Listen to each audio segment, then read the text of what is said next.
नैनीताल जिस शहर का जिक्र करते ही मन में हरे भरे पहाड़ों के बीच एक खूबसूरत झील वाले शहर का ख्याल आता है, वो शहर आज खतरे में है।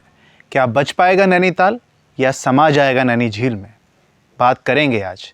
नमस्कार, मेरा नाम है पीयूष चिलवाल। आप कितना वजन उठा सकते हैं? 100 किलो, 200 किलो, 300 किलो, 500 किलो, 1000, 10,000? एक क्षमता होगी ना। क्षमता से ज़्यादा भार आप पर डाल दिया जाए तो क्या होगा? आप जवाब दे जाओगे ना, आपकी चीखें निकलेंगी ना, हो सकता है दम भी तोड़ जाओ। प्रकृति भी एक क्षमता तक ही बर्दाश्त करती है, उसके बाद वो अपना असली रूप दिखाती है, जिसे आमतौर पर हम कुदरत का कहर बोल देते हैं। ऐसा ही कुछ नैनीताल भी दिखा रहा है। वो वार्निंग्स दे रहा है कि संभल जाओ, नहीं तो जो हश्र होगा उसका आकलन करने के लिए भी नहीं बचोगे। अगर अभी कठिन फैसले न लिए तो संभव है अगले कुछ सालों में नैनीताल इतिहास न बन जाए। ये बात किसी को डराने के लिए या भड़काने के लिए नहीं कही जा रही है, बल्कि एक्सपर्ट्स इस बात को कह रहे हैं। लेकिन नैनीताल बचाने के लिए सरकार की ओर से ऐसा कोई भी प्रभावी फैसला नहीं लिया गया है जिससे ये कहा जा सके कि सरकार नैनीताल बचाने के लिए प्रतिबद्ध है। अभी के हालातों से खाना पूर्ति के अलावा कुछ और नहीं लगता। नैनीताल में लगातार भूस्खलन हो रहे हैं। भूस्खलन की रफ्तार और कहर खतरे का सायरन मात्र हैं। आज की बात करूं उससे पहले थोड़ा नैनीताल का इतिहास जान लेते हैं। कभी नैनीताल को छकाता परगना यानी कि 60 तालों से घिरे हुए शहर के तौर पर जाना जाता था, जिनमें से कई तालें आज अपना वजूद खो चुकी हैं और जो कुछ बची हैं वो भी अपने अस्तित्व के लिए जूझ रही हैं। प्रकृति के साथ मानव की बढ़ती छेड़छाड़ इसके लिए सीधे रूप से जिम्मेदार है। बात करें नैनीताल में भूस्खलन की, शेर का डांडा की आलमा पहाड़ी पर 18 सितंबर 1880 को आया था, जिसमें 151 लोगों की मौत हो गई थी। मरने वालों में 43 अंग्रेज भी शामिल थे। इस भूस्खलन से तत्कालीन ब्रिटिश हुकूमत की हवाइयां उड़ गई थी।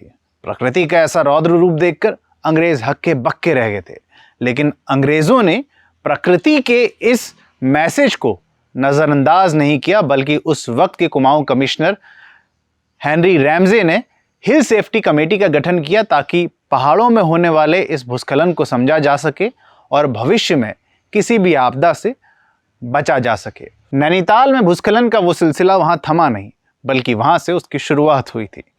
उसके बाद लगातार नैनीताल ने अब तक न जाने कितने भूस्खलन देखे हैं और आज नैनीताल खतरे की जद में आया है। नैनीताल में जब पहला भूस्खलन आया था तो तभी से नैनीताल के भार सहने की क्षमता पर विचार किया जाने लगा था। महज 10,000 थी तब नैनीताल की आबादी। अंग्रेजों ने न सिर्फ विचार किया बल्कि कड़े फैसले भी लिए। नैनीताल में 79 किलोमीटर के नालों का निर्माण हुआ ताकि ड्रेनेज सिस्टम को बेहतर किया जा सके और पहाड़ियों में पानी को रुकने से बचाया जा सके ताकि कोई भूस्खलन न हो। लेकिन आज हालात ये हैं कि नैनीताल की लाइफलाइन कहे जाने वाले इन नालों पर बड़े रसूख वालों ने कब्जा कर रखा है और धड़ल्ले से बड़ी बड़ी बिल्डिंगें खड़ी कर रखी हैं। शासन प्रशासन भी इन रसूख वाले लोगों के सामने नतमस्तक है। न सिर्फ अंग्रेजों ने नालों का जाल बिछाया, बल्कि साथ ही नैनीताल में रहने वाले लोगों की संख्या भी सीमित की थी। लेकिन आज़ादी के बाद से नैनीताल में बसासत बढ़ती ही चली गई। किसी तरीके का कोई भी नियंत्रण अब नहीं रखा गया जो पहले अंग्रेजों ने रखा था।